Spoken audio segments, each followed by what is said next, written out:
Hey everyone, welcome back. Michael, how are you doing today? I'm doing great, feeling fantastic and ready to go. So let's start with the very basics, the principles of Victorian justice. How do those work? Think of it like the rule book for a basketball game.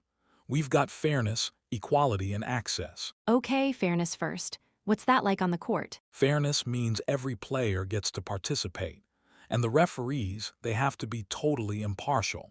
No favoritism. Right, so everyone gets a fair shot. Exactly. Then there's equality. That means everyone is treated the same. But what if treating everyone the same actually creates an unfair advantage for someone? Great question. If it does, we make adjustments.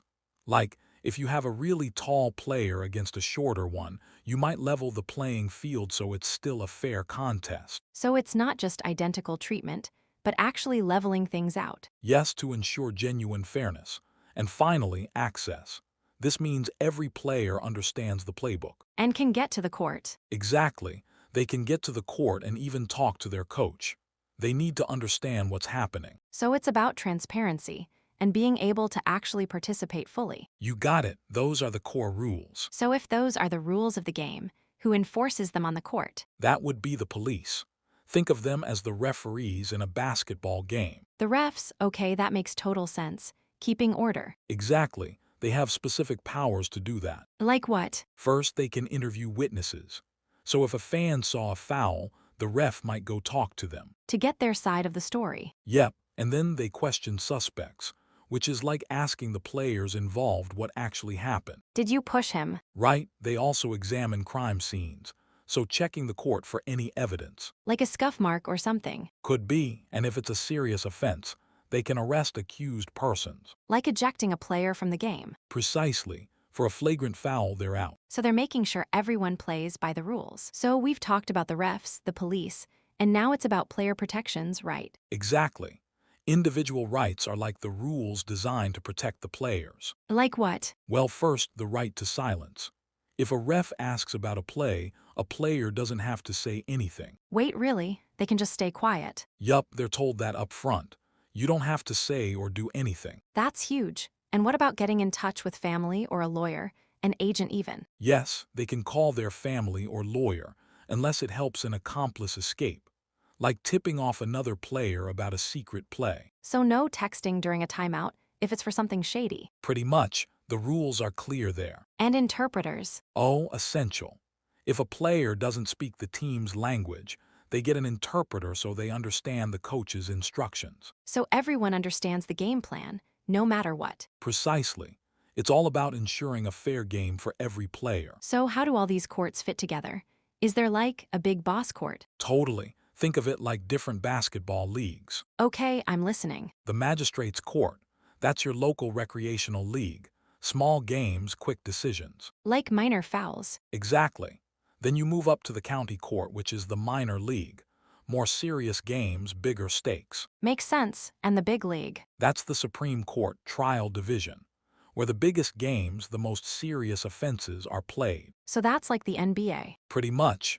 And then you have the Supreme Court, Court of Appeal. Oh, like for reviewing plays. Yes, it's like the championship committee. They hear appeals from lower-level games, making sure everything was fair. So you can appeal a bad call up the ladder. Exactly. You can challenge decisions made in the lower courts. So after all that, who actually decides if a player is guilty of a major foul? That's where the criminal jury comes in. Think of them as the fan panel. A fan panel. Exactly. 12 randomly selected fans from the crowd. And they're like referees. More like judges. They watch all the replays, hear the testimonies. The evidence. Right, and then they decide if the player committed the foul. What's good about having fans decide? Well, they're impartial. They're just regular people reflecting what the community thinks. Makes sense, but any downsides? Yeah, sometimes they can cause delays because the rules need explaining. Like explaining a complex play to someone new to basketball. Precisely.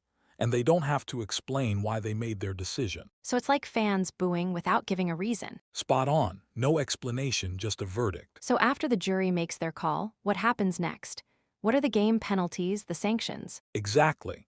Sanctions are the penalties for breaking the rules, and there are a few reasons we even have them. Like punishing the player. Yes, punishment to penalize them, but also deterrence to stop future fouls. That's general for everyone or specific just for that player. So, making an example of them. You got it. Then there's denunciation, which is basically the community saying, we don't approve of that foul. And protection, I guess, to keep the court safe. Right? Keep everyone safe. And rehabilitation, which is trying to help that player improve their game. So, what kind of penalties are we talking about? Well, there's imprisonment, like the player being removed from the court entirely. Like ejected from the game. Exactly. Then community correction orders, where they have restrictions but stay in the game. Like no dunking. Or fines, just a monetary penalty, like a small fee for a technical foul. So, after all that, there are still ways to adjust the penalty, right? Like, can you get a lighter sentence? Totally. These are called sentencing factors.